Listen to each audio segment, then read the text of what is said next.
Así que vamos a empezar.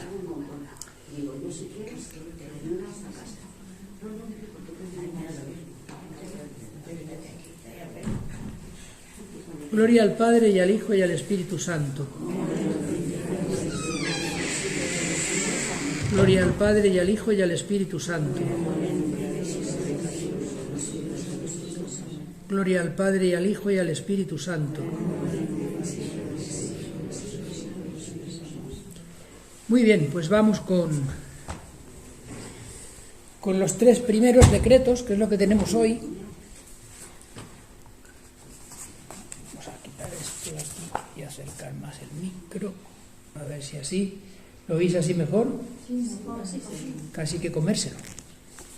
Pues acordaos que ya terminadas las constituciones empezábamos con los decretos, y los tres que tenemos hoy son los tres que hacen referencia de una forma o de otra al orden sacerdotal, porque tenemos el decreto sobre los obispos, Christus Dominus, el decreto sobre los presbíteros, Presbyterorum Ordinis, y el decreto sobre la formación de los sacerdotes, Optatam Tosius, o Tocius, según la pronunciación que se coja. El primero es el Christus Dominus, que fue el que se considera el documento más innovador del Concilio Vaticano II, que es sobre los obispos.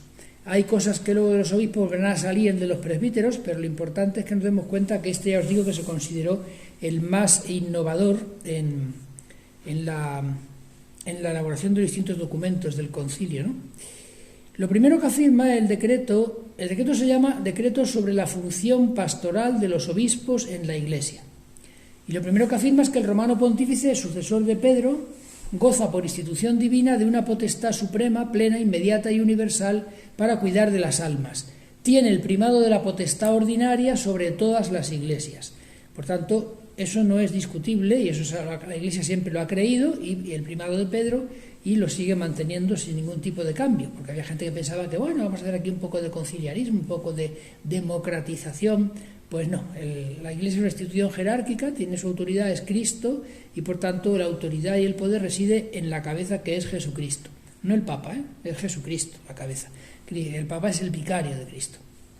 Los obispos suceden a los apóstoles como pastores de las almas, y por tanto lo importante es, dice el decreto, determinar con mayor precisión la función pastoral de los obispos. Y ahí empieza a ir haciendo pues el desarrollo del decreto, ¿no? Una cosa que fue novedosa en este decreto: se establece que todos los obispos tienen derecho a asistir al concilio ecuménico.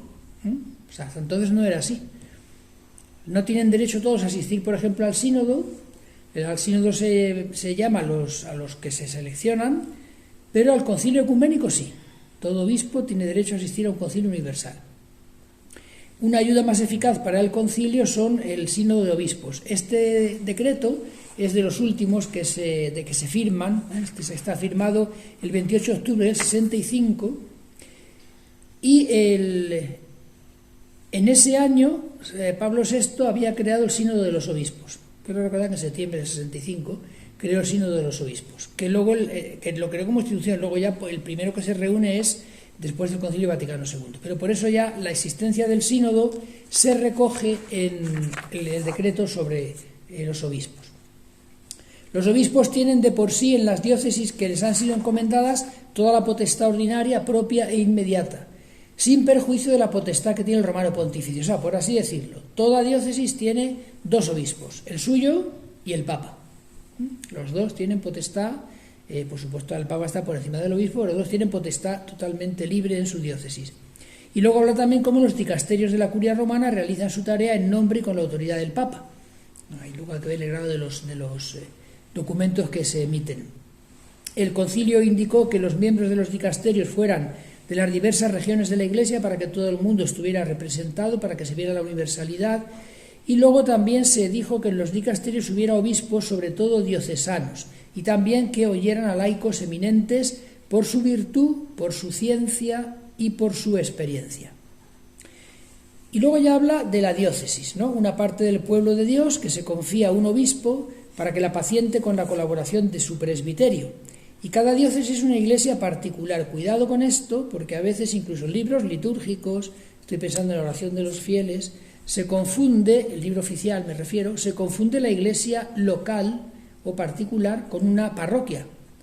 Las iglesias particulares o locales son las diócesis, no las parroquias. Parroquia no es una iglesia. La iglesia es la iglesia universal y luego están las iglesias particulares o locales que son las diócesis. Porque toda iglesia tiene que tener en la cabeza un obispo. Y la parroquia, evidentemente, no tiene un obispo, tiene un representante del obispo, pero no un obispo. En el ejercicio de su función de enseñar han de anunciar el Evangelio de Cristo a los hombres y deben proponerles el misterio de Cristo en su integridad. Otra cosa importante, no según lo que la gente quiere oír, no según las modas, sino el misterio de Cristo en su integridad. Han de mostrar los obispos, dice el documento, que la Iglesia se preocupa como una madre por todos los hombres, creyentes o no creyentes. Con amor especial deben estar al lado de los pobres y los más débiles. Es tarea de los obispos acercarse a los hombres. Es necesario que se caractericen por decir las cosas claras y al mismo tiempo con humildad y delicadeza y por la debida prudencia. Esto de que tienen que caracterizarse por decir las cosas claras, todavía muchas veces parece que no se lo han leído en algunas ocasiones. Porque las cosas claras hay que decirlas por su nombre, es verdad que hay que hacerlo, como dice el concilio, con humildad, con delicadeza, pero hay que decir las cosas claras. Y hay que decirlas, no hay que callarlas. Han de preocuparse de que los catequistas se preparen adecuadamente para su función y tienen que esforzarse, fijaos, que es en relación con lo que decíamos las veces pasadas, los obispos tienen que esforzarse en restablecer el catecumenado de adultos. Los obispos poseen la plenitud del sacramento del orden. Deben dedicarse a favorecer la santidad de sus clérigos, religiosos y laicos. Están obligados a ofrecer un ejemplo de santidad. Han de ser servidores en medio de los suyos, buenos pastores que conocen a sus ovejas. Han de acoger siempre con amor especial a sus sacerdotes. Deben preocuparse de su situación espiritual, intelectual y material. Han de acompañar con activa misericordia a los sacerdotes que se encuentran en cualquier peligro. Han de respetar la participación que corresponde a los fieles en los asuntos de la Iglesia. En la realización de su función apostólica, los obispos gozan de suyo de plena y perfecta libertad e independencia de todo poder civil. Otra novedad. Hoy nos parece esto normal, pero daos cuenta que, por ejemplo, cuando esto se escribe, aquí, por ejemplo, el jefe del Estado tenía privilegio de presentación de obispos. Entonces, en el concilio se deja claro que los obispos, en su función apostólica, no tienen ningún sometimiento al poder civil. Evidentemente, fuera de esa función, como cualquier ciudadano, a las leyes que correspondan, ¿no? El derecho de nombrar e instituir obispos es propio, peculiar y de por sí exclusivo de la autoridad eclesiástica competente, lo que os decía antes. Muchísimo tiempo, en España lo teníamos en tiempos de Franco, el derecho de presentación de obispos residenciales, residencial, no de auxiliares. Entonces, y anteriormente, que sabéis, ya pues la simonía, antiguamente los emperadores quitaban y ponían obispos, el concilio deja claro que eso ya queda de dependencia exclusiva de la propia Iglesia. Luego también, una de las cosas que dice es que hay que revisar los límites de las diócesis y que cada diócesis ha de tener clérigos suficientes en número y capacidad para apacentar debidamente al pueblo de Dios. Luego habla de una forma de organización que son los obispos coadjutores y auxiliares, dejando claro que la razón suprema siempre tiene que ser el bien de la grey, el bien del pueblo de Dios. Los obispos auxiliares o coadjutores están llamados a compartir las preocupaciones del obispo diocesano y por eso tienen que desempeñar su función de manera que actúen de acuerdo con el diocesano en perfecta armonía en todos los asuntos. Además, deben mostrar siempre su respeto y reverencia al obispo diocesano. ¿Qué diferencia entre un obispo coadjutor y un diocesano y un auxiliar? El coadjutor es un obispo con derecho a sucesión y por tanto, si aquí hubiera uno, por ejemplo, se llamaría obispo coadjutor de Segovia. Sin embargo, si hay un auxiliar, se llamaría, pues qué sé yo, obispo de Legazpi, obispo de auxiliar de Segovia. Los obispos auxiliares no están al servicio de la diócesis, sino del obispo residencial. Y por eso en la plegaria eucarística no se dice si hay obispo auxiliar por nuestros obispos, no, sino que es por nuestro obispo fulanito, por su obispo auxiliar, porque el auxiliar auxilia al residencial. El coadjutor, como tiene derecho a sucesión, pues entonces su iglesia es esa, precisamente la misma en la que se encuentra como coadjutor, y por esa razón no tiene otro título diferente como si pasa en España, por ejemplo, no es habitual poner obispos coadjutores. Alguno ha habido, no hace muchos años, pero no es lo habitual. En otros países sí que es más frecuente que la Santa Sede les nombre obispos coadjutores. La ventaja del obispo coadjutor es que no hay periodo ahí en el aire, y aparte que el que va a ser el siguiente obispo pues ya está ya trabajando con el actual y por tanto ya va conociendo. Bueno, en España hemos tenido hace poco el caso de Almería, aunque ese ha sido un poco particular, pero es el último caso que yo recuerdo que ha habido obispo coadjutor. Y luego ya habla de otros instrumentos o organismos de la diócesis. Por ejemplo, deja claro que el cargo más importante en la curia es el de vicario general, y luego que es muy de desear que en cada diócesis haya un consejo especial de pastoral. Todos los presbíteros, tanto diocesanos como religiosos, son dirigentes colaboradores del orden episcopal. Otra novedad, eso tampoco existía antes, ¿no? Es decir, los religiosos iban por libre, como ellos dependen del Papa, que es verdad que dependen por derecho, pues entonces no tenía nada que ver con el obispo. Pero luego lo veremos cuando los presbíteros, pero deja claro que los religiosos que tienen cura de almas, o sea, que son sacerdotes y son párrocos, tienen cura de almas, son párrocos, pueden no serlo, pero son sacerdotes. Entonces, todos ellos que tienen que cuidar las almas tienen que estar en colaboración con el obispo, aunque la responsabilidad principal es de los sacerdotes diocesanos. ¿Por qué? Hombre, porque somos los que por naturaleza somos los pastores del pueblo de Dios. Los religiosos no son pastores del pueblo de Dios, pasa que pueden echar una mano, como luego veremos, y luego os explicaré cuáles fueron los primeros pasos respecto a eso, ¿no? Las relaciones entre el obispo y los sacerdotes diocesanos deben basarse sobre todo en los lazos del amor sobrenatural. ¿Quiénes son los principales colaboradores de los obispos? Los párrocos, que han de ejercer su función de enseñar, santificar y gobernar para que los fieles y las comunidades se sientan verdaderamente miembros tanto de la diócesis como de la Iglesia universal. Los párrocos han de procurar que la celebración de la Eucaristía sea el centro y la cumbre de toda la vida de la comunidad cristiana. Han de trabajar para que los fieles participen consciente y activamente en la liturgia, y han de mostrarse prontos a oír las confesiones de los fieles. Los párrocos han de procurar, en primer lugar, conocer a su propio rebaño. Sobre la capacidad de un sacerdote para llevar una parroquia, el obispo tiene que tener en cuenta, fijaos que esto es hermoso, no solo la ciencia del sacerdote, sino también la piedad, el celo apostólico y las demás dotes y cualidades que son necesarias para atender debidamente al cuidado de las almas. La única razón del cargo de párroco es el bien de las almas. Y luego dice otra cosa que también muchas veces pues no se cumple. Cada párroco en su parroquia ha de tener la estabilidad en su cargo que requiera el bien de las almas. Difícilmente el bien de las almas va a ir para adelante con un párroco que dura un año, o que dura meses, o que dura, porque ejercer así una paternidad es una cosa difícil. Y luego habla de los religiosos, ¿no? Religiosos, sacerdotes, son consagrados presbíteros para ser también ellos prudentes colaboradores dirigentes del orden episcopal. Fijaos una afirmación que también os digo que es novedosa. Dice, por eso, en cierto sentido, puede decirse que los religiosos ordenados sacerdotes pertenecen al clero de la diócesis. Esto a los frailes les gusta poco, ¿eh? Por eso el concilio, que tiene expresiones que son un poco de compromiso, dice en cierto sentido. ¿En cuál? En lo que se refiere al orden sacerdotal. Los religiosos han de mostrar siempre a los obispos, como sucesores de los apóstoles, sumisión y respeto. Los institutos religiosos que no se dedican puramente a la vida contemplativa pueden ser llamados por los obispos para que ayuden en los diversos servicios pastorales. Los superiores han de favorecer el que también se les encomienden parroquias, aunque solo sea temporalmente. Esto la primera vez que sucedió fue con Pablo VI. Pablo VI, como sabéis que después del concilio hubo un aluvión de secularizaciones.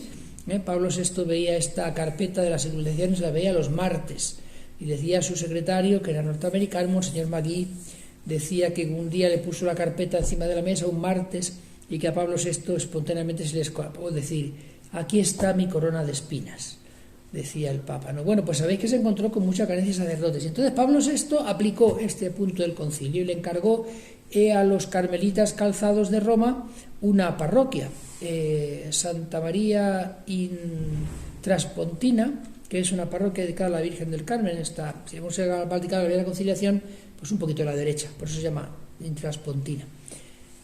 Bueno, ¿por qué os digo esto? Porque fijaos lo que decía el concilio. A los religiosos les pueden encomendar parroquias solo temporalmente. Pues se la puso Pablo VI y allí siguen. Es decir, ha habido una necesidad tal y una escasez tal de sacerdotes diocesanos que ha habido que tirar de los religiosos para las parroquias, con el resultado que muchas veces uno se encuentra, porque lo propio del religioso no es la parroquia, porque además le perjudica a su vida de comunidad, ¿no? O sea, ¿cuándo tienen la vida las parroquias? Pues por las tardes, noches, los cursillos, las reuniones, todo eso, la gente está trabajando, y tienen que venir justo a la hora en que el fraile ha de estar con su comunidad, rezando vísperas, cenando, haciendo vida de comunidad, o sea, que son cosas que chocan, ¿no? Entonces, ahí hay un problema, pero lo que pasa es que ha mandado y sigue mandando cada vez más la necesidad, ¿no?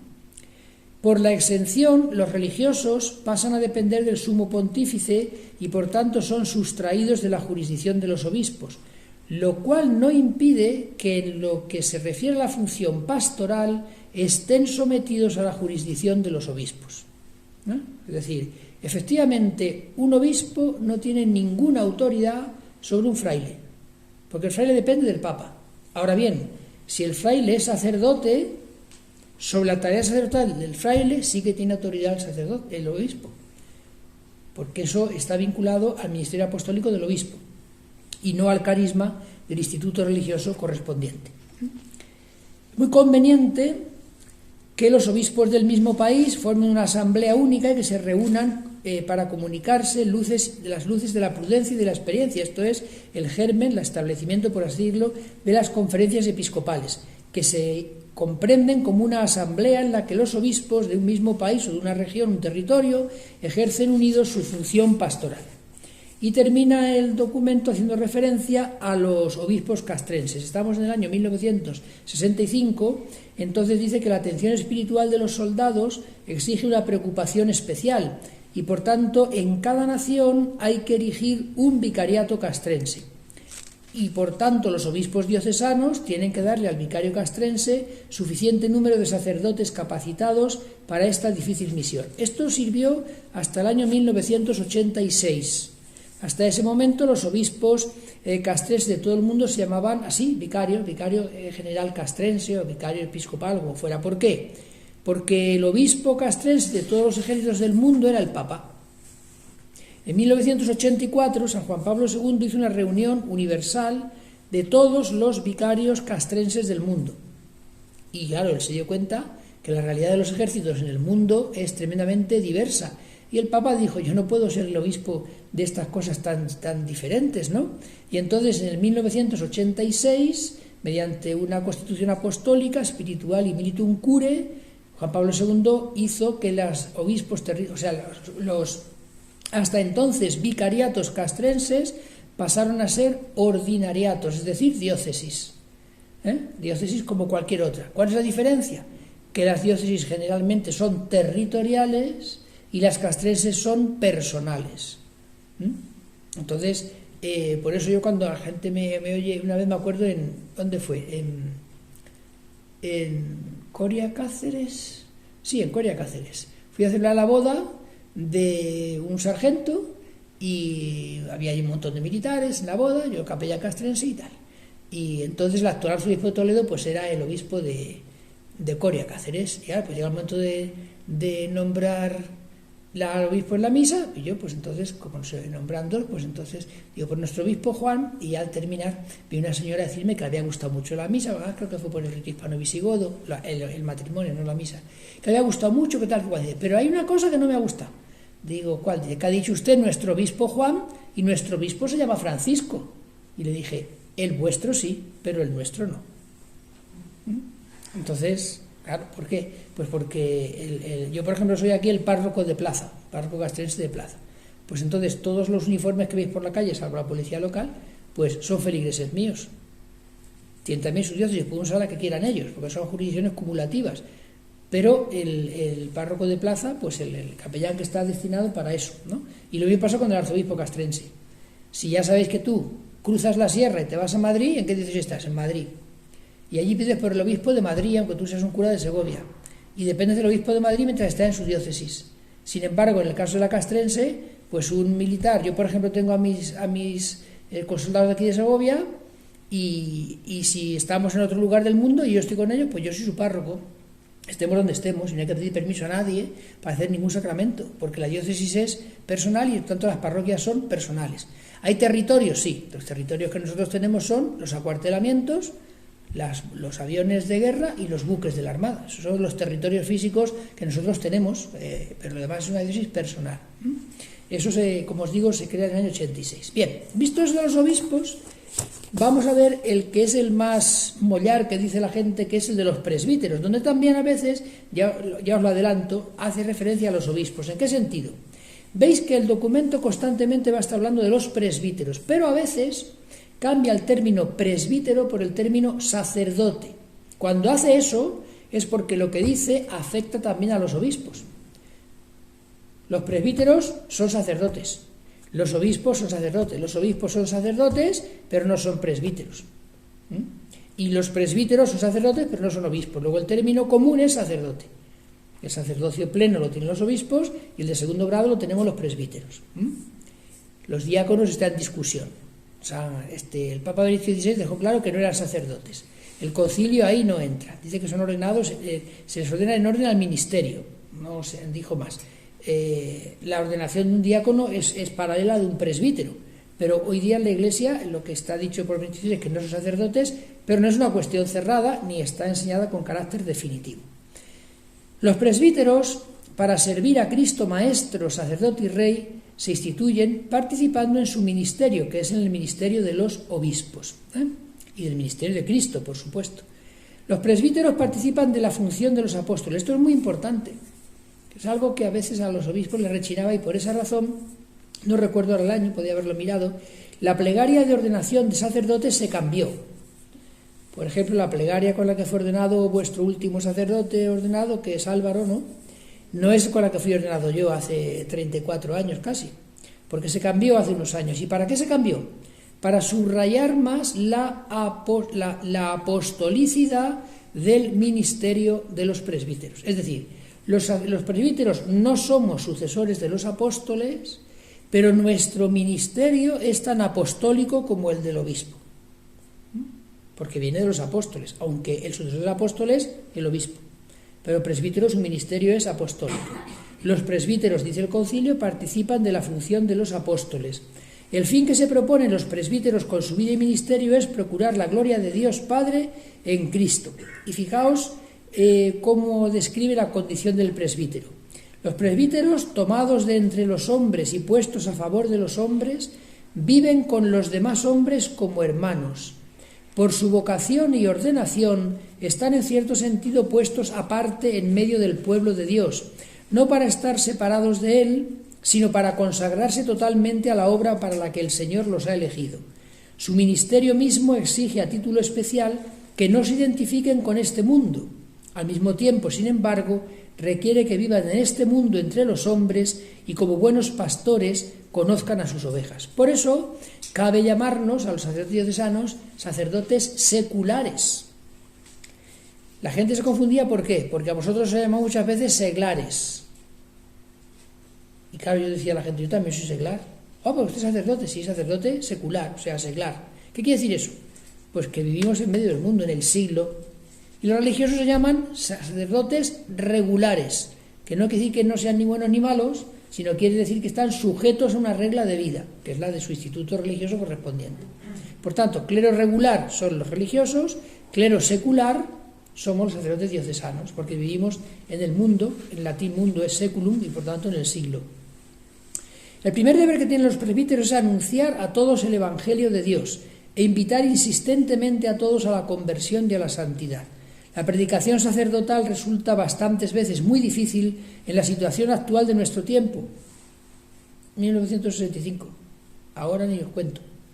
Debe presentar la palabra de Dios no solo de manera abstracta y general, sino aplicando la verdad perenne del Evangelio en las circunstancias concretas de la vida. La celebración eucarística es el centro de la asamblea de los fieles que preside el presbítero. Los presbíteros enseñan a los fieles a ofrecer a Dios Padre el sacrificio de la misa, la víctima divina, y a ofrecer su propia vida junto con ella. Las alabanzas y acciones de gracias que los presbíteros ofrecen en la celebración de la Eucaristía las prolongan en las diversas horas del día en el rezo del oficio divino. Los presbíteros han de procurar conocer adecuadamente la ciencia y el arte litúrgicos. Los presbíteros deben tener con todos un trato exquisitamente humano a ejemplo del Señor. Aunque se deben a todos, sin embargo, tienen encomendados de manera especial los pobres y los más débiles. Han de acompañar con atención especial a los jóvenes, a los esposos y a los padres.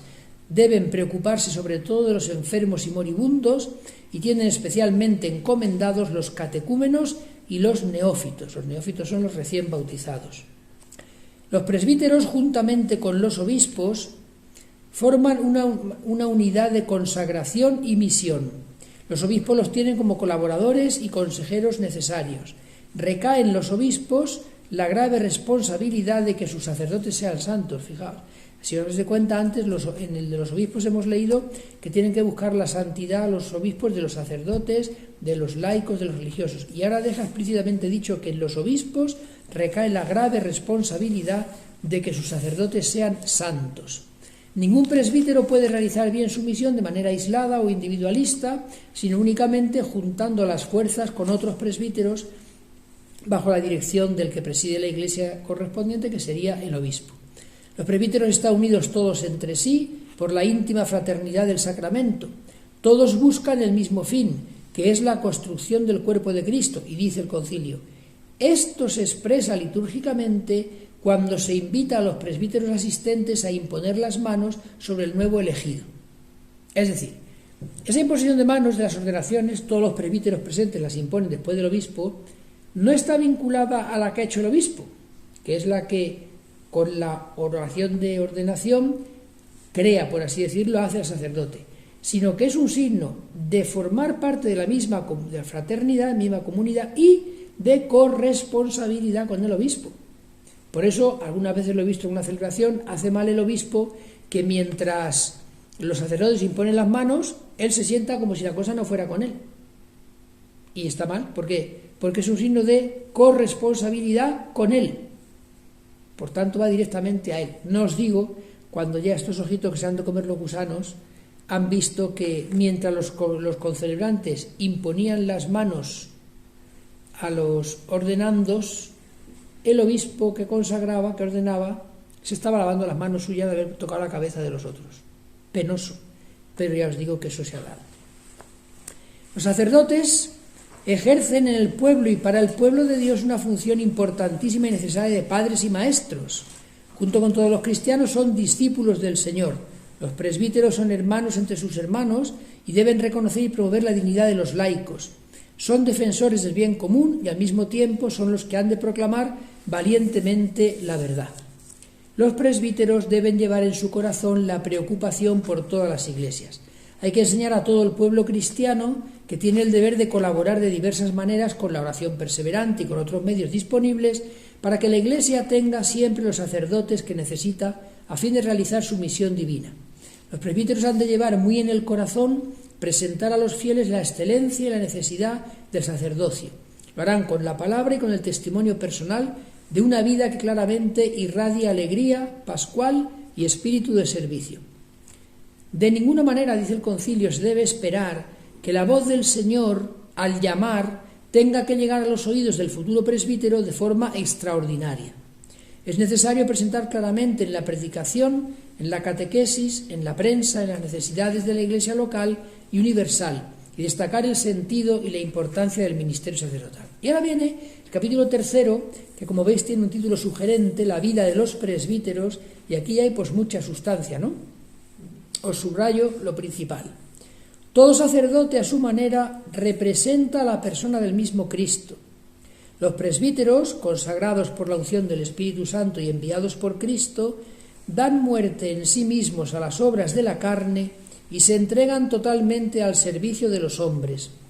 La santidad de los presbíteros contribuye mucho a realizar con fruto el propio ministerio. La manera propia de los presbíteros de conseguir la santidad es realizar sincera e incansablemente sus funciones. Esto es muy importante, ¿eh? Es decir, ¿cómo se santifica un sacerdote diocesano? Ejerciendo su ministerio de forma sincera e incansable. Por tanto, el sacerdote diocesano necesita al pueblo de Dios para ser santo. porque si no, no puedes hacer el ministerio.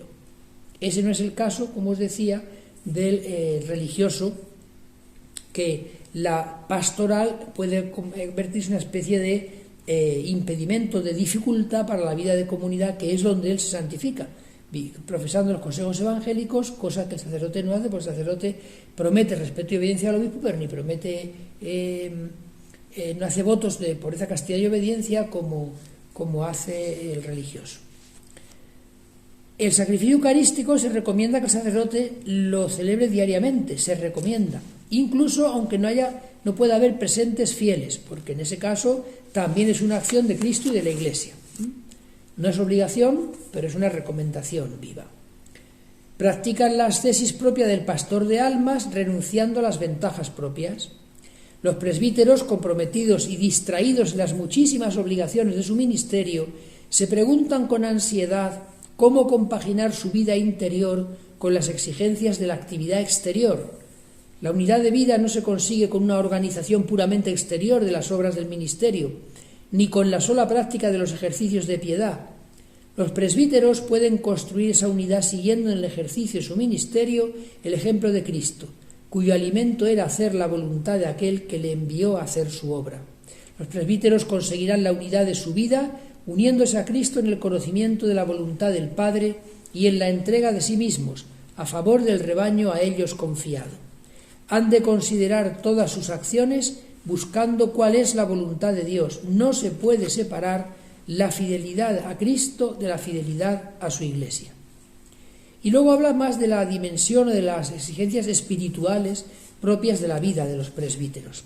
Consciente de su propia debilidad, el verdadero ministro de Cristo trabaja con humildad, buscando qué es lo que Dios quiere, y como atado por el Espíritu, se deja guiar en todo por aquel que quiere que todos los hombres se salven.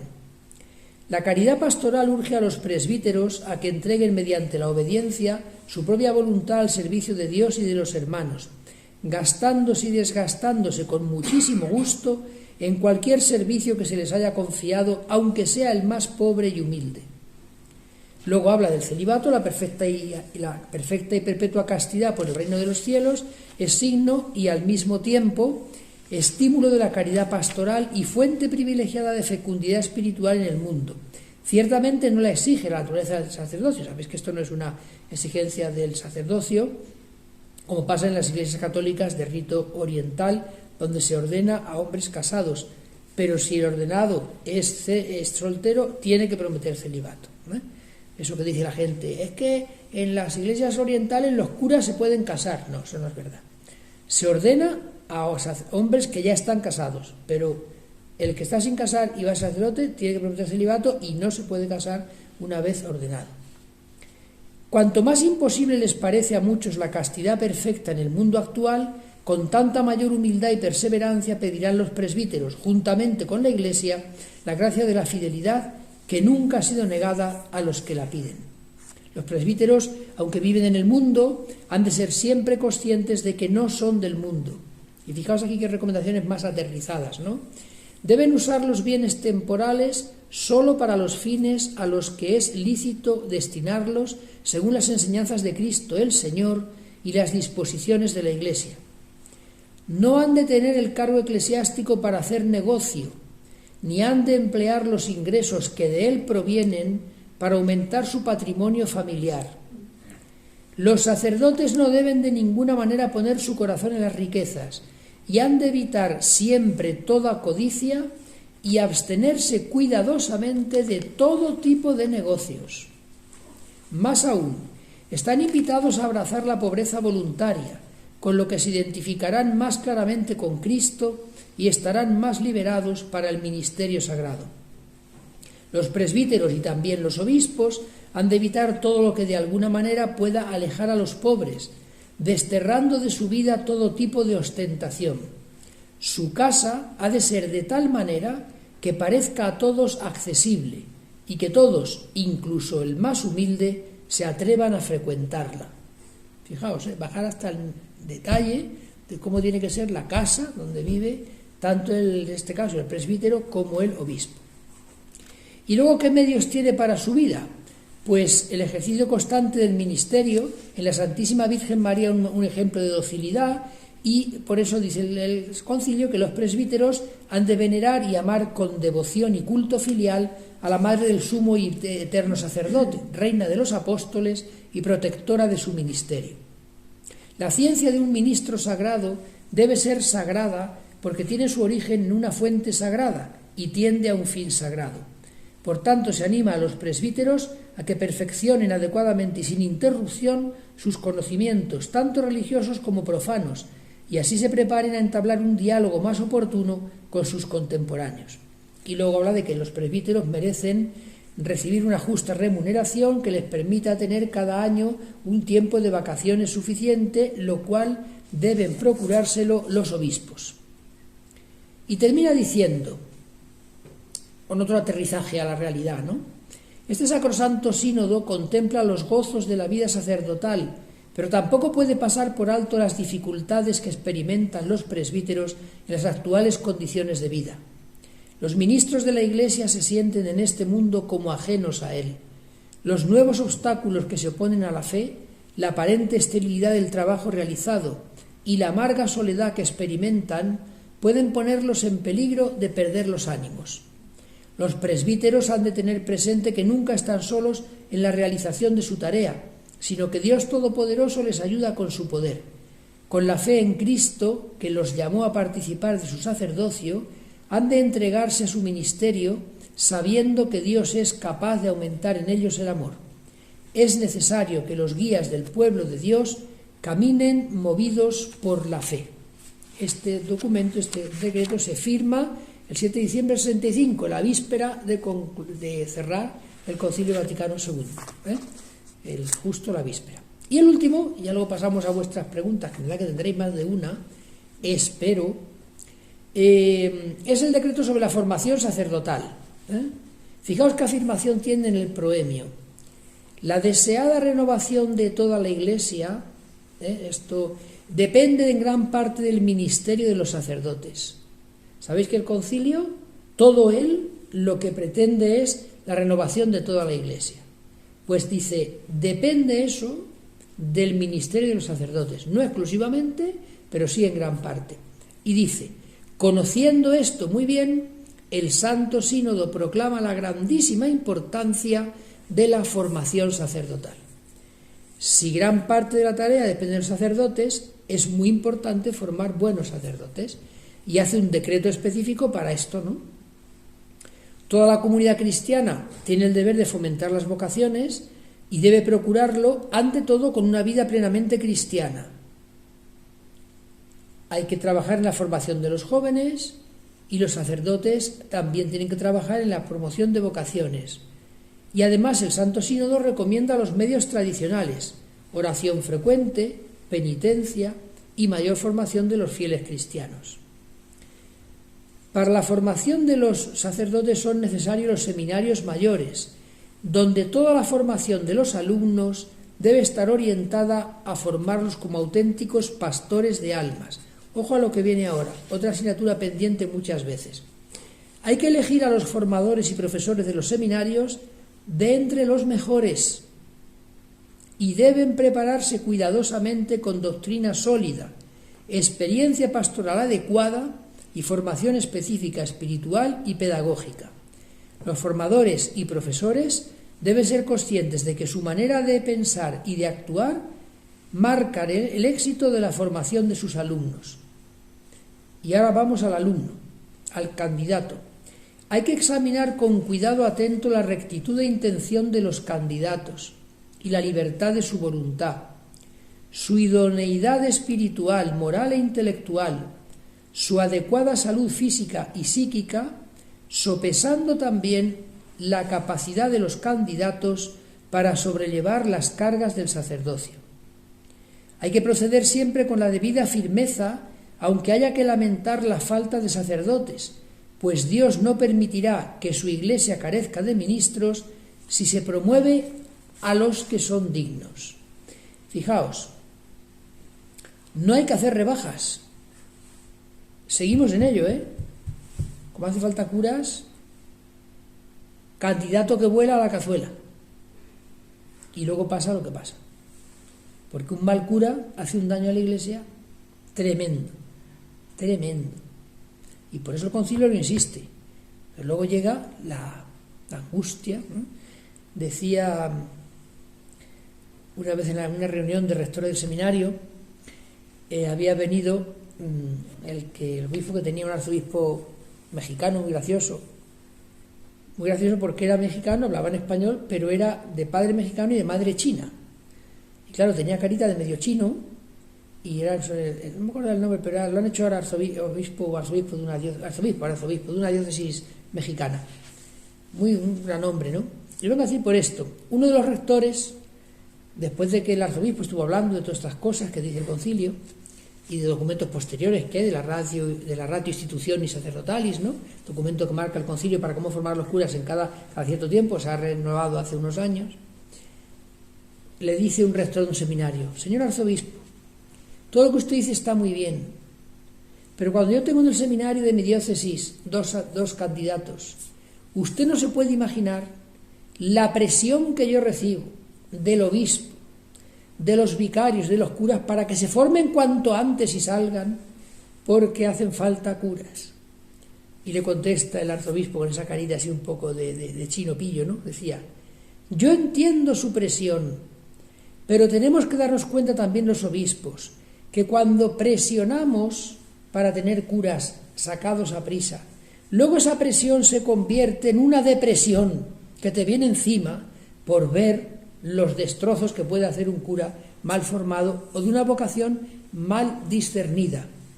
Y entonces dijo una cosa preciosa y grave: no tenemos derecho a cargar al pueblo de Dios con los pecados de un mal sacerdote.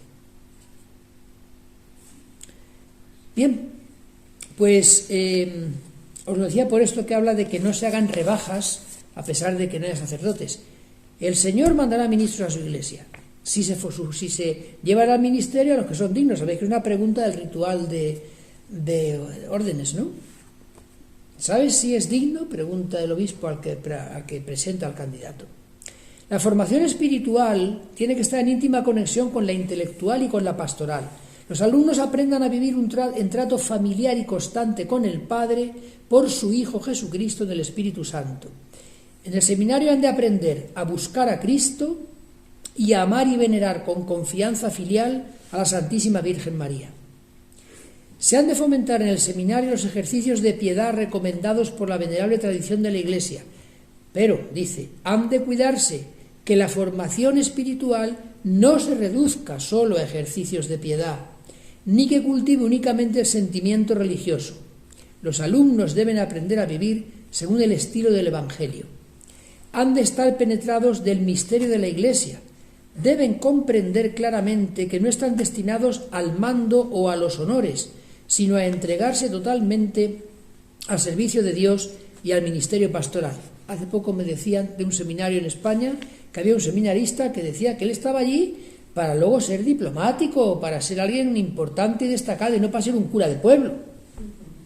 Pues yo cuando lo oí digo, pues ya está tratando el rector en decirle que cierre la puerta por fuera. Pero en fin, no sé, habrá luego que hacer el seguimiento. Han de cultivar la obediencia sacerdotal, el estilo de vida pobre, el espíritu de abnegación, de negarse a sí mismos, de manera que se acostumbren a renunciar con prontitud incluso a lo que es lícito, pero no conveniente, identificarse con Cristo crucificado. ¿Es lícito que un sacerdote tenga un Mercedes de última gama? Sí, porque no tiene voto de pobreza. Es conveniente. Y así con un montón de cosas.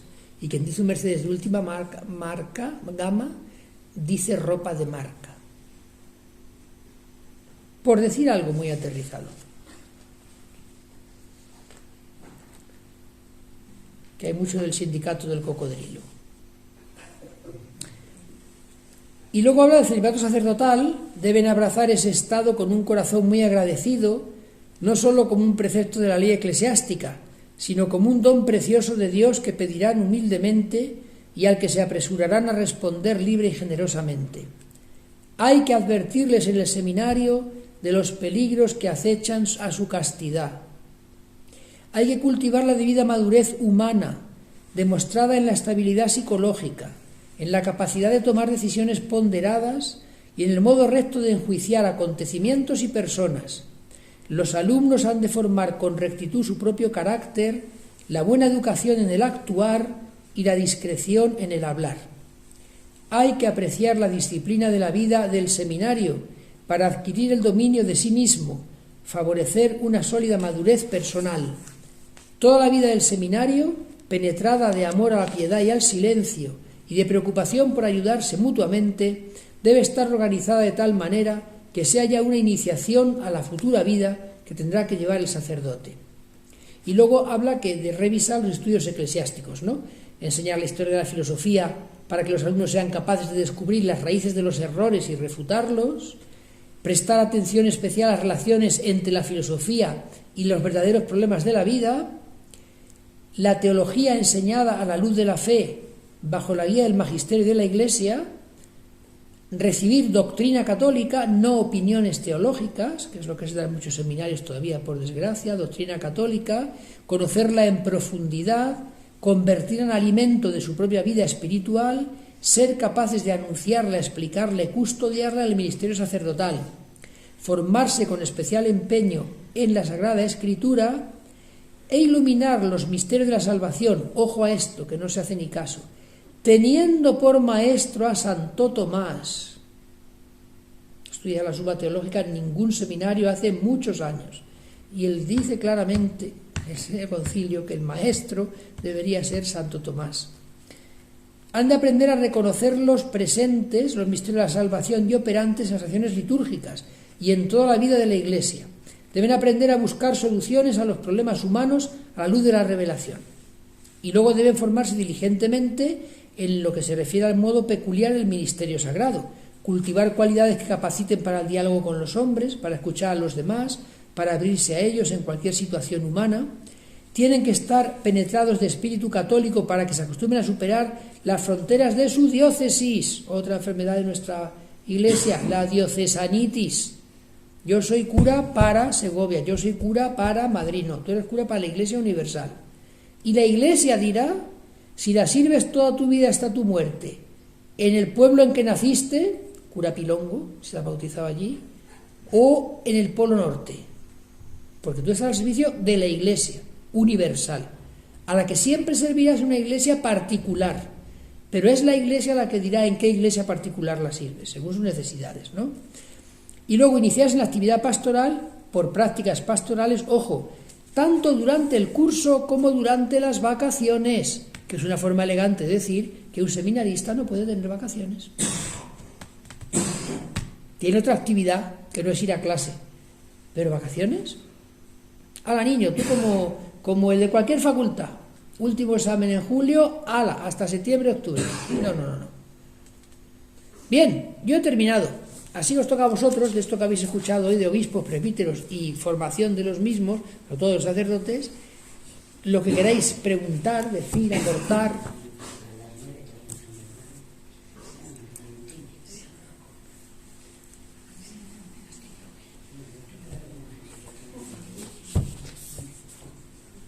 ¿Os habéis quedado? Es que lo que se ha dicho, claro, lo que creo más cercano son los curas. Y entonces, pues, está bastante lejos lo que se ha dicho de lo que dice el Concilio Vaticano II, ¿no? A nivel de muchísimas cosas, ¿no? Hay cosas que, a nivel de formación, pues descontado. A nivel de obediencia, pues no digamos.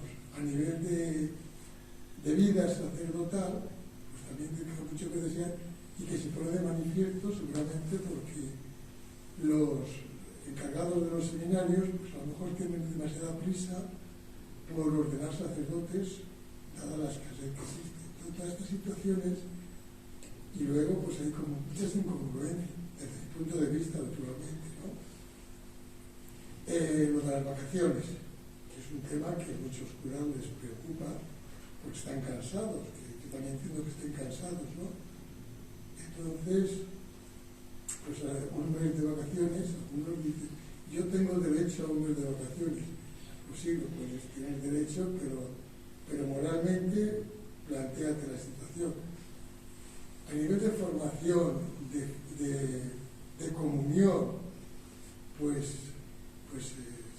yo desde mi punto de vista creo que adolece muchísimo, porque me decía, no uno, más de un cura, a raíz de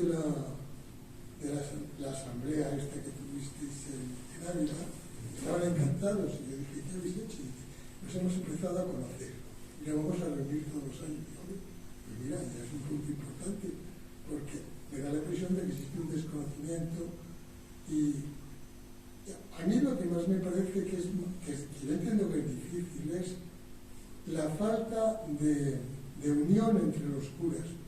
Se defienden muy bien todos y me parece estupendo, pero no existe una fraternidad. Es realmente difícil, ¿no? Pero es muy necesaria. O sea, dada la soledad que tiene el sacerdote, yo creo que es muy importante no que tengan que vivir juntos, porque no es una orden religiosa. Y no suele resultar bien los experimentos. Es fácil porque la convivencia es muy difícil. Entonces, bueno, pues toda esta serie de situaciones yo entiendo que no se dan. Y bueno, pues ya he dicho alguna cosa que... No, muchas, muy interesantes. Es muy curioso, pensaba cuando decía lo de vivir juntos, si vais a la Catedral de Toledo, en la visita turística, si se sube a la campana, ahora creo que en la COVID no dejaban subir a la campana gorda, pero bueno, cuando se sube, y se sube al claustro alto, allí hay una serie de dependencias, que ahora son despachos, archivos y tal, pero eso lo hizo Cisneros para que los curas del Cabildo vivieran allí en comunidad. Estamos hablando del siglo XVI. Y los curas del Cabildo le dijeron a su eminencia, al señor cardenal, con todos los respetos, que ellos no eran frailes y no vivían juntos. O sea, se ha intentado muchas veces que los sacerdotes que hagan vida en común, que con victorios, tal y cual, generalmente eso ha fracasado. Pero es muy importante todo lo que has dicho, totalmente de acuerdo. Hay quizá a veces una cierta colegialidad o corporativismo, pero no hay fraternidad, es muy difícil. Pero claro, yo no es por quitarle las culpas, todos tenemos esta responsabilidad, pero hay una cosa importantísima, para que haya hermanos tiene que haber padre. Sin padre no hay hermanos. Y muchas veces hay carencias, no es la responsabilidad toda del obispo, pero hay muchas responsabilidades que, cuando se hablaba aquí, por ejemplo, que decía que el obispo tiene que preocuparse de la vida espiritual, material de los sacerdotes, esto hay muchas veces que los obispos no lo conocen de sus sacerdotes. O sea, ¿cómo vive un cura? Físicamente. ¿Cómo es su casa? ¿Cómo...? Entonces, aquí hay esto lo arrastramos hace mucho tiempo. O sea, si el concilio dice estas cosas en los años 60, es porque esas cosas ya en los años 60 se echaban en falta. Porque si os dais cuenta, el lenguaje no es como de repetir o de regodearse en cosas que se están haciendo, sino en cosas que se tienen que hacer porque han dejado de hacerse. Por ejemplo, ¿por qué el concilio, cuando habla de los presbíteros, no habla de la ropa de cura? Porque todo el mundo iba vestido de cura entonces, y no era una cuestión que no se toca eso. Sin embargo, el derecho canónico actual del año 82, que sale del concilio, sí lo dice. Y los directorios de vida de los presbíteros, las dos ediciones que llevan, sí lo dicen. ¿Por qué? Porque se ha dejado de usar. Sin ninguna justificación, por supuesto. Porque está mandado por el derecho canónico. ¿Pero por qué el concilio no lo dice? Porque el concilio no está, como os digo, recreándose en lo que hay, sino que en su afán de reformar la Iglesia está diciendo cómo tienen que ser las cosas. Y ya cuando uno, por ejemplo, lee el último decreto de cómo hay que hacer la formación sacerdotal, pues todo lo que está diciendo que hay que hacer es lo que no se está haciendo. Porque, por ejemplo, ya en muchos seminarios, ya eso de las devociones tradicionales de la Iglesia es una auténtica peste, eso estaba desfasado, eso eran cosas de beatas, no, vas a hacer un vía crucis, no, pero bueno, deja claro, no se puede basar solo en eso, la formación, pero eso hace falta. Como esas cosas no se estaban haciendo ya antes del documento y se incrementaron para mal después, pues nos hemos encontrado con muchísimas cosas, por ejemplo, la aversión de muchos sacerdotes hacia la piedad popular, el mundo, por ejemplo, de las cofradías, todas esas cosas que son difíciles, que hay que trabajarlas. Yo cuántas veces le he dicho a muchos hermanos míos en el presbiterio cuando salían con estos temas, reuniones de curas o tal, es que los de la cofradía vienen una vez al año. Digo, bueno, y una vez al año que vienen, los coceas. ¿Y los que no vienen nunca? A esos no los puedes cocear como no vienen. Pues si vienen una vez al año, cuídalos a ver si vienen más. Claro. Más cosas.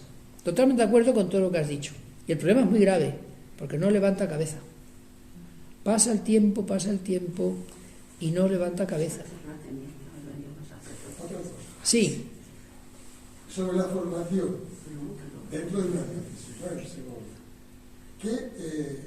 ¿qué formación real existe cuando un sacerdote se presenta a alguien con intención de bautizar, hace alguna pregunta y le dice, yo no me encuentro, no me parece lógico hacer un sacramento en la actitud vuestra?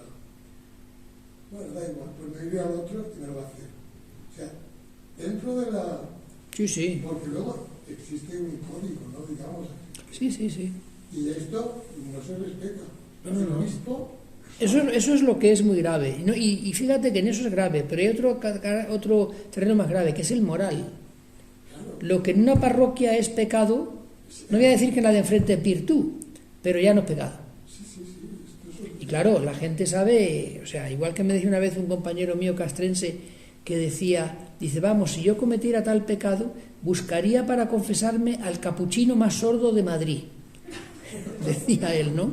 Pues yo me acuerdo de ciudades en que había una iglesia de religiosos abierta al culto y toda la gente sabía que si lo que quería era no tener problemas en la confesión, en esa iglesia había un religioso, que aquello todo era, vamos, tú salías allí poco menos que quitaban al santo fundador para subirte a ti al nicho.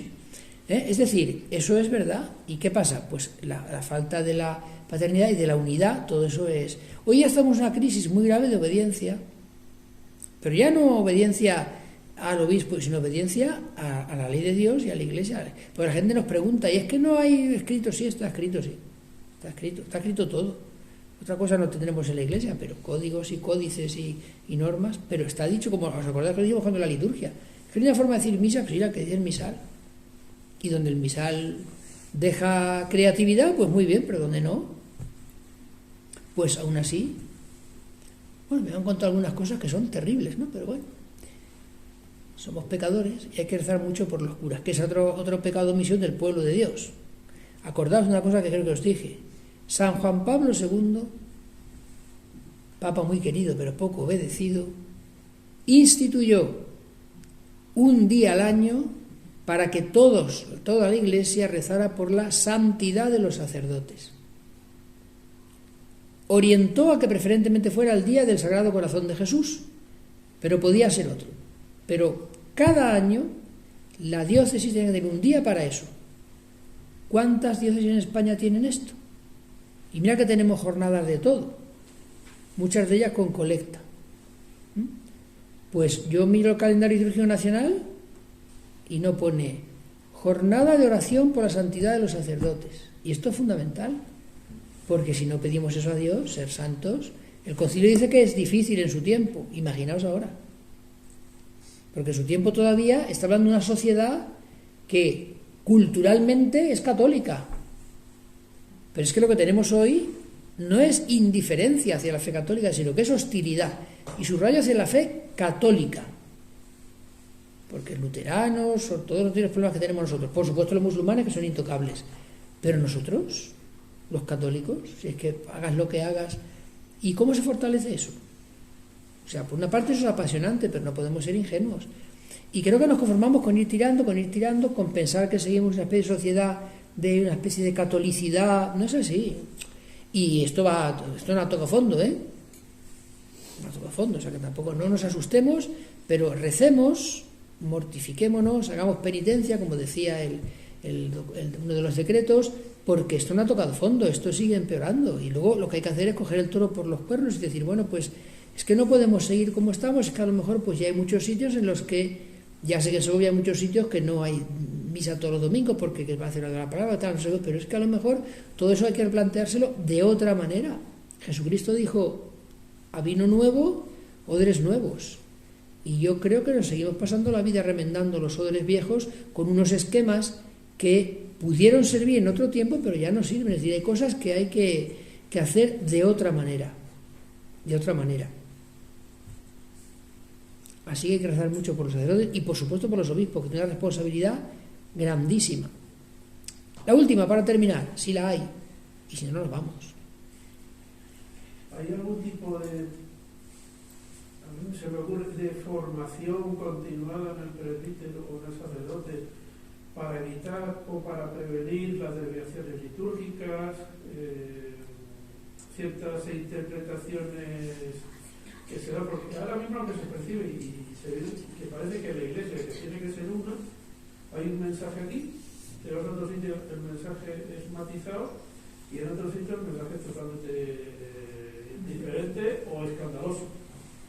Y entonces, no sé, el estudio de la Biblia en profundidad para poderlo transmitir, porque es transmitir el Evangelio, pero no el estudio de la Biblia, ¿para qué transmitir? San Juan Pablo II, cuando hubo un sínodo sobre los sacerdotes, luego hizo una asociación apostólica que es buenísima, que se llama Pastores Dabo Vobis, que cita un texto del Antiguo Testamento donde Dios dice, os daré pastores según mi corazón, pastores Dabo Vobis, y una de las cosas que dice es que para ejercer la caridad pastoral es fundamental la formación permanente del clero. Claro. Y ese es el peligro.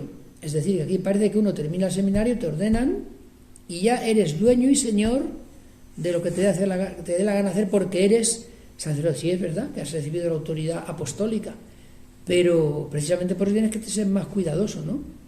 Pero bueno, para que veas cómo están las cosas. Yo una vez acudí a la ordenación de un amigo mío que se ordenaba de diácono. ¿Cuál fue mi sorpresa? Cuando así, antes de la ordenación, estuve allí un día en el seminario con ellos, tal, y hablando con unos con otros, y así en una conversación de esta, digamos, de sobremesa, dice uno de los que en ese momento todavía no era diácono, ¿no? Bueno, estuvimos ya hablando con el obispo antes de la ordenación, tal y cual, y nos dijo el obispo que nada, que ya sabíamos que a partir del diaconado, pues ya, pues tenemos que hacer un bautizo, un entierro, tal. Eso sí, nos dijo el obispo, bodas no hagáis, porque como no sabéis, la vais a liar. Entonces, según el derecho canónico, esas personas no pueden ser ordenadas diáconos, porque para ordenar a alguien hay que asegurarse, dice el derecho, que el obispo tiene que asegurarse de que esa persona sabe desempeñar el ministerio que se le va a confiar. Que un obispo le diga a un ordenando, pasado mañana te hago diácono, pero no hagas bodas porque no sabe si la vas a liar. ¿Y por qué no sabe? ¿Quién no lo ha enseñado? Claro, ¿qué pasa? Pero es que habría que decirle, sí, pero mire usted, ahora sabéis que está pasando en Estados Unidos, ¿no? Están descubriendo miles o cientos de bautismos inválidos. Y algunos de esos luego han sido ordenados sacerdotes, pero no son sacerdotes porque no son cristianos. Porque el cura se inventó la fórmula del bautismo, o no echó agua 3 veces, o lo bautizaron los padres y el cura ponía la mano allí que no se sabía qué estaba haciendo. Porque es que la gente piensa, ha pasado en cierto modo con la COVID, ¿no? La confirmación, la validez de la confirmación. Estas confirmaciones, ahora que va a venir aquí esta familia noble, los puño en rostro, ¿no? Esta confirmación de puño en rostro con el bastoncito pintando la frente sin imposición de mano. Porque todavía, si pintas la frente con un bastón y pones la mano, pero es que lo que da el Espíritu Santo no es el crisma, la imposición de la mano. Léanse el ritual. Y solamente puede cambiar la materia y la forma de un sacramento el Papa. Y de hecho San Pablo VI cambió la fórmula de la confirmación. Pasa que en España se tradujo mal, a ver si ya traducen bien de una vez, y por eso induce a error. Pero la materia y la forma de un sacramento no se tocan. ¿Por qué? Porque puede generar sacramentos inválidos, como estos casos que os digo, están a cientos descubriendo en Estados Unidos bautismos inválidos. Claro, y llegas y dices, pues este señor no está bautizado. Pero si resulta que lleva 15 años de sacerdote, tampoco es sacerdote. ¿Sabes lo que significa todo eso? Hay cosas que habrá suplido la Iglesia, pero por ejemplo, todos los matrimonios que ese sacerdote ha celebrado son inválidos. Hay que volverlos a celebrar, buscar a la gente, explicarle. Algunos dicen, me ahorro el divorcio, dirá alguno. Mira qué bien va a venir la cosa. Todo esto es gravísimo, gravísimo. Aquí ya, como decimos en español básicamente, cada palo que aguante su vela. Pero el tiempo pasa y no mejoramos en esto. Porque es que hay que coger, como decía, el toro por los cuernos y decir, bueno, y de hecho, donde hay seminarios disciplinados, exigentes, tal y cual, hay vocaciones. Y donde no. Porque esto era os cuento una cosa para terminar, para que veáis, es una vida religiosa, pero en un lugar había un paraje cerca de un santuario, pues había varios, que yo sepa ahora mismo, pues creo que cuatro monasterios de vida contemplativa, benedictinas, carmelitas descalzas, clarisas y concepcionistas franciscanas, 4. Ahora ya no diré datos de cada uno para que no tal cual. Pero hubo una que entró de novicia en uno de ellos, de postulante y luego de novicia. Claro, como a mucho tiempo que no venía la novicia, pues las monjas, hija, cuídate, come, cuídate, cuídate, que al final con 100 kilos se fue a otro convento. Porque como había que cuidar a la novicia, casi la revientan. Y ya lo decía en plan WhatsApp, pero no, yo estuve en aquellas de allí, pero me tuve que venir a estas porque come, que me puse en 100 kilos. Entonces a veces decimos, bueno, ¿qué pasa? Y si no vienen, y si no, pues hay que ser estrictos en la formación y hay que discernir. No os lo he leído para abreviar, pero el concilio dice, si se ve que un candidato no es apto para el sacerdocio, pues se le orienta a lo que puede. Por ejemplo, se han dado casos de decir, oye, pues tú a lo mejor podrías ser religioso, podrías estar en un instituto secular, pero para pastor no vales, ¿no? Tenéis aquí en Segovia, en un monasterio de clausura, una monja que es muy feliz, y ella, cuando sintió la llamada, se fue a un monasterio de monjas trapenses a hacer una experiencia. Y las monjas, estuvo con ellas y le dijo la abadesa, tienes vocación de contemplativa, pero de trapense no. Y no es decir, aquí entra uno que no se escape, ¿no? Tienes vocación de contemplativa, pero de trapense no, efectivamente. Contemplativa en Segovia, felicísima los muchos años que lleva, pero no trapense. O sea, hay que discernir, hay que decir, bueno, es que no es que yo me lo quiera quedar, ¿no? O no decirle a uno, no vales para sacerdote, búscate otro seminario. A ver, la Iglesia es universal. Si no vales para sacerdote en una diócesis, tampoco vales en la otra, porque es la misma Iglesia. Pero claro, luego llega el otro, ay, sí, pues venga, está todo esto. Mira que el Papa últimamente ha insistido, no admitir los que no traigan informes tal cual. Aquí hay un mundo que todo es la obsesión de decir, es que me hacen falta curas. No, te hacen falta santos sacerdotes, buenos sacerdotes, bien formados. Eso es lo que te hace falta. No curas a cualquier precio, porque luego, como os digo, eso trae muchas consecuencias. Pues nada, que nos sirva para rezar, tomarnos en serio lo que nos corresponde a cada uno en nuestro lugar, y hasta el mes que viene, que si Dios quiere, que tendremos ya otros 3 decretos, concretamente de la renovación de la vida religiosa, y ya el de los cristianos orientales, y ¿cuál es el otro que nos toca? La renovación de la vida religiosa, el apostolado de los laicos y las iglesias orientales. Esos 3. Hasta luego.